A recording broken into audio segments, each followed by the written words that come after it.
ciudades de todo el mundo parecen escenarios de película. Las están desoladas.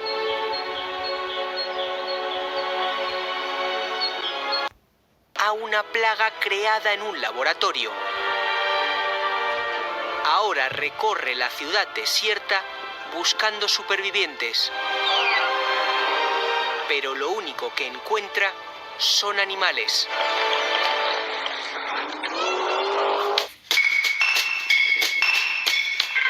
En nuestra realidad, con la desaparición de las personas de las calles, los animales han conquistado el centro de las ciudades.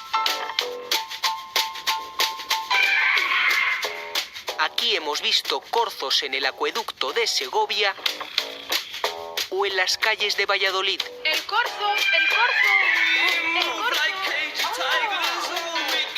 Cabras en la plaza de un pueblo de Albacete.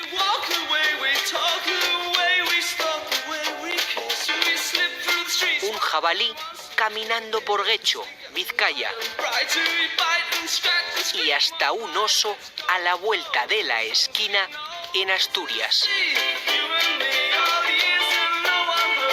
A lo largo de la historia, la actividad humana ha ido quitando espacio al reino animal. Solo en el Amazonas, desde el año 2000, se han perdido más de 3 millones de kilómetros cuadrados de bosque. 7 veces la superficie de toda España. Pero no solo la destrucción favorece a la propagación de enfermedades.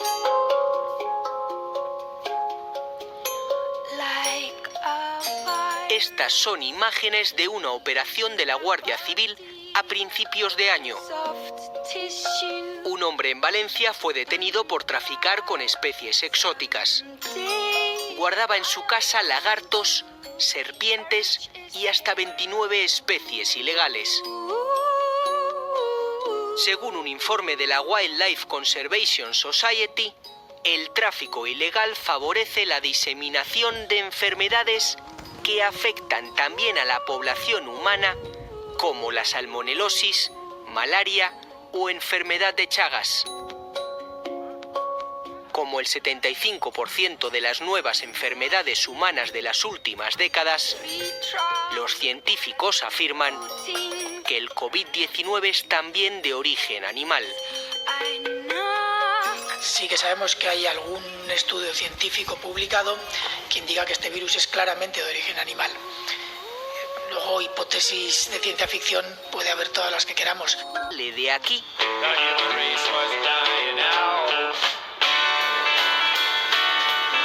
hace que nuestro organismo sea más débil frente a enfermedades como el coronavirus y aumenta el riesgo de muerte.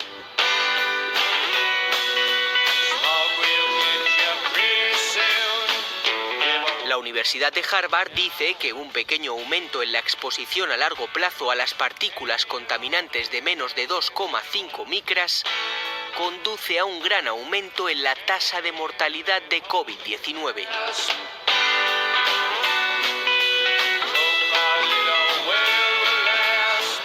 Las ciudades, los condados, los distritos, las zonas a veces muy pequeñas con alto nivel de contaminación iban asociadas con mayor mortandad. Y lo que muestra también este estudio es que ligeros cambios, a veces muy pequeños, es suficiente para reducir en gran medida la mortandad, directamente la mortandad asociada con el coronavirus. Son estudios correlacionales y nos indican cómo de sensible es nuestra salud a la contaminación atmosférica.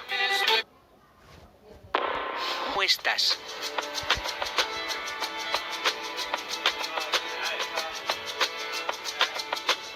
Lo vemos desde más arriba.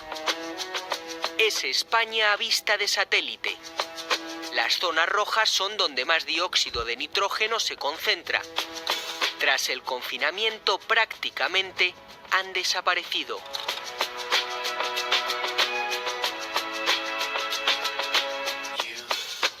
Según un estudio de la Universidad Politécnica de Valencia, Barcelona ha reducido su contaminación en un 83%.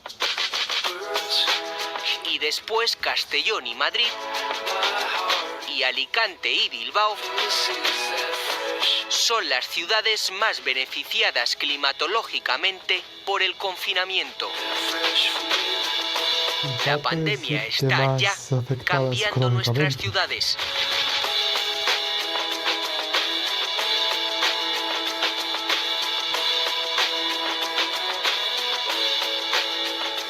Muchas ciudades en Europa y en el resto del mundo están tomando decisiones de empezar a lanzar carriles bici donde no los había, a pensar en otras soluciones que vayan más allá del coche para cuando salgamos de esta.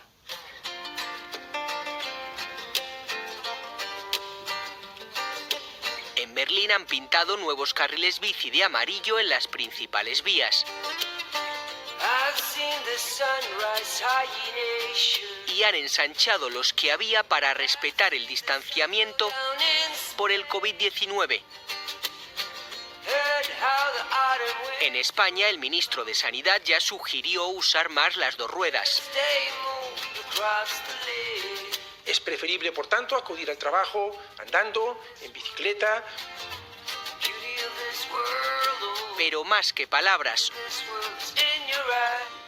yo voy andando, piensa que en bici, andando más. o gestos en campaña,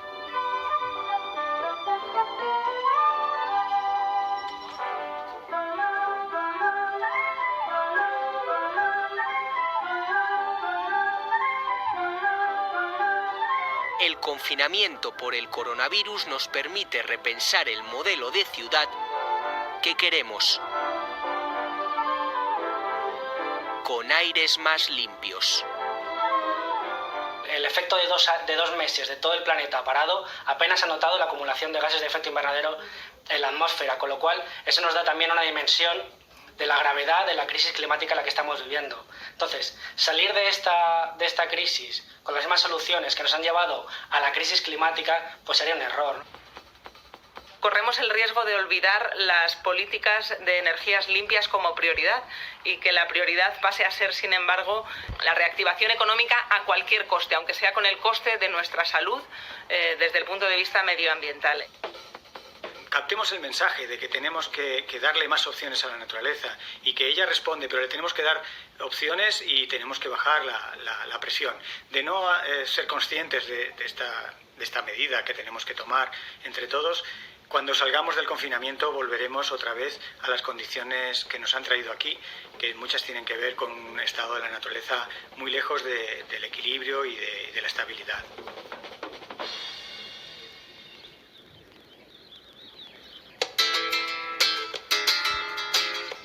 España, un país que siempre ha idolatrado sus fogones y su comida. Este orondo caballero es, sin la menor duda, un comensal muy serio. Me planto mi delantal. En cada rincón del patrio territorio se siente el orgullo por sus productos. Aves especiales, aderezadas con embutidos, son la base de este suculento manjar. Y sus cocineros son idolatrados como estrellas de televisión. Yo cocino mejor que el arguiñano, un mejor que... Difícil que nos guste esto. Experto en cocina marítima. O del firmamento Michelin. Copa de sobreno. El coronavirus ha cerrado esos agasajados restaurantes, pero no ha apagado la pasión de los españoles por la comida. Y de entre todos los síntomas culinarios que provoca el coronavirus está la fiebre del pan. Este deseo por no perder el pan nuestro de cada día, ni los bollos o las pizzas caseras, ha provocado que desde que arrancó la cuarentena en España se consuma casi un 200% más de harina. Carbohidratos que estamos maridando así, con bebidas alcohólicas cargadas de azúcar. Su consumo ha aumentado un 57%.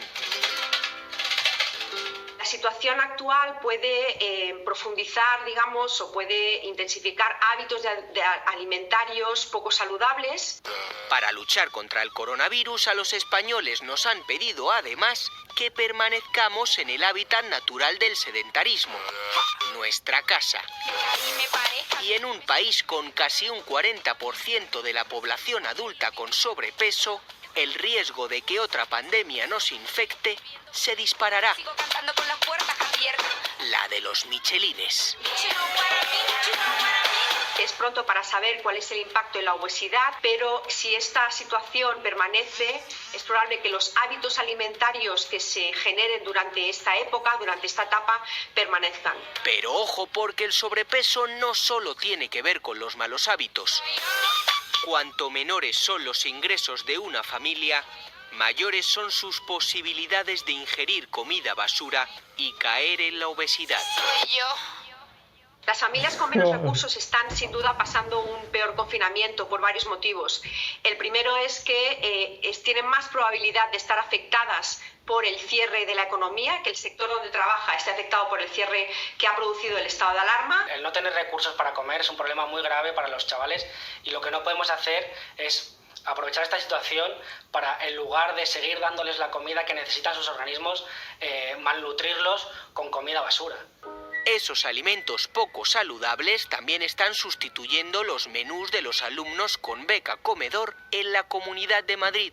Una hamburguesa con un filetito de pollo y la cajita con patatas fritas. Eso es lo que te tenemos para comer. Aquí la Consejería de Educación ha sustituido a las empresas que daban un servicio equilibrado pagando 375.000 euros a empresas de comida rápida. Y esas empresas van a facilitar todos los días a esos 11.500 niños un menú variado que todos los días cambiará, equilibrado. Comida variada que va destinada a los niños con menos recursos.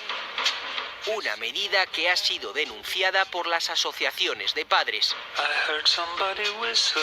En esta crisis hemos descubierto que la gente sin recursos tiene derecho a una pizza, que es una polémica absurda que se ha montado y no encontrarás a ningún sanitario, a ningún médico, a ningún nutricionista que te diga que es razonable alimentar durante 2 meses a un niño con pizzas. La comida basura, la comida rápida, es un capricho, es una piruleta y no se puede alimentar a los niños durante 2 meses con piruletas. En otras comunidades han optado por seguir repartiendo la comida que hace el propio colegio o por vales de supermercados.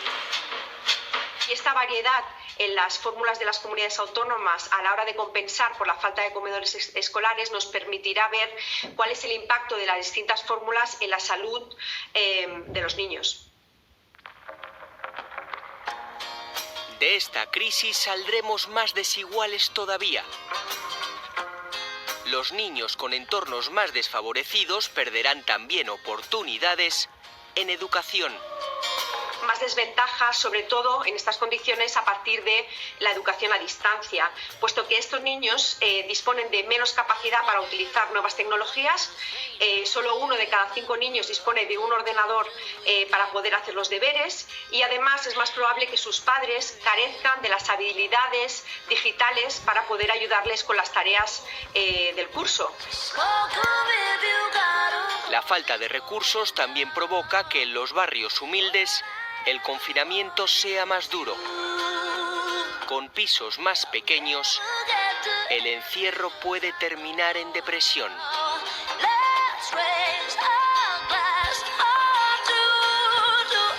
Los primeros estudios que tenemos ya han visto que la gente con menos recursos, la gente con más problemas, son los que tienen más problemas de salud mental, más ansiedad, más estrés, más tendencias a la depresión. Y esto se ve un factor socioeconómico muy sencillo, como tener jardín. La gente con jardín tiene muchos menos niveles de depresión y de ansiedad que la gente que no tiene. La mascarilla pasó a estar recomendada. Con lo que recomendó el miércoles de la semana pasada el ECDC, el Centro Europeo para la Prevención de Enfermedades, nosotros recomendamos el uso de mascarilla. Se han repartido en el transporte público. Está el color. Y el ministro de Ciencia explica a los niños cómo usarlas. Lo que es arriba tiene un alambrito, pues porque gente que tiene la nariz muy grande como yo, pues lo necesita para darle forma a la mascarilla. Y bien. En Asia fue otra pandemia la que puso de moda las mascarillas. La mal llamada gripe española las hizo obligatorias. Y ahora son tan habituales que las influencers recomiendan sus favoritas y se anuncian por la tele. En invierno puedes ver muchas mascarillas en los aeropuertos o lugares concurridos como estaciones de metro. Yo creo que tiene que ver con lo que yo pueda contraer o lo que yo pueda, o el virus que yo pueda llevar. Piti Hurtado es entrenador de baloncesto. En 2013 le fichó un equipo de la liga nipona. Konnichiwa, o genki desu ka. Entonces le llamó la atención la cautela japonesa. Normalmente el delegado de equipo o el médico o el capitán decía que era importante llevar mascarilla. Yo al principio miraba con un punto de sorpresa e incredulidad, ¿no? Pero efectivamente mucha gente llevaba mascarillas y mascarillas bien puestas pese a que estuvieran asintomáticos. En Japón lo de dar la mano no se llevaba. Mejor hacer reverencias para evitar los contagios. Por ejemplo, el capitán había un buen día que decía: el jugador se quedaba en casa. Imaginación. En Israel han ideado la manifestación en cuadrícula. Y en Japón, la forma de graduarse sin reencontrarse con el profesor.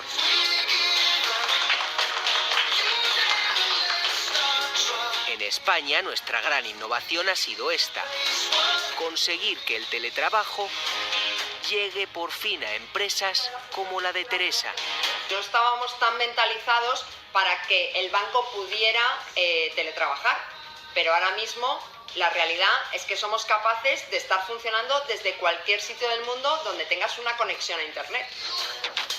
En solo una semana, la oficina de Teresa pasó de esto a esto.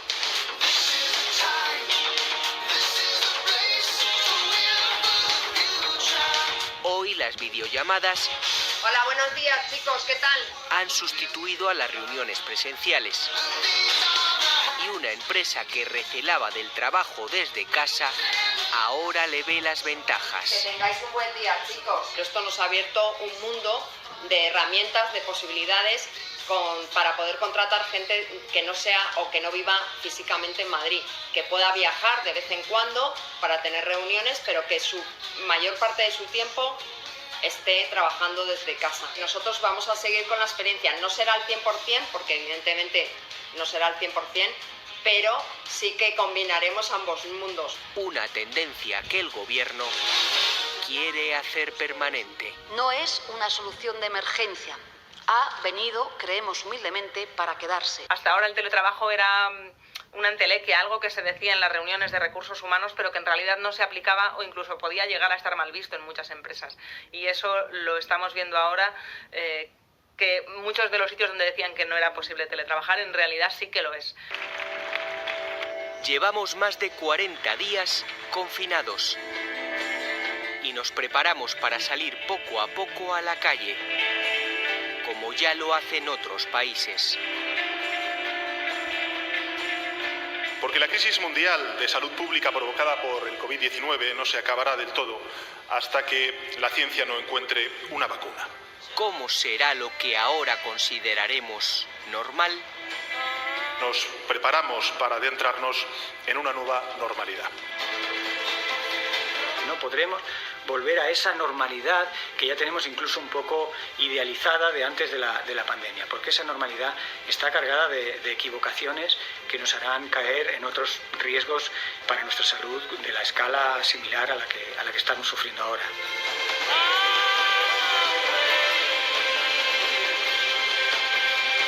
De de la pandemia del SIDA salimos todos con una nueva normalidad, que era usar condones. No sabemos cuáles serán los condones que produzca el coronavirus, si será que dejemos de darnos besos, que dejemos de darnos la mano, que dejemos de darnos abrazos. Algo cambiará, pero tenemos que volver a encontrar ese equilibrio de la nueva normalidad entre la seguridad y el disfrute con los demás.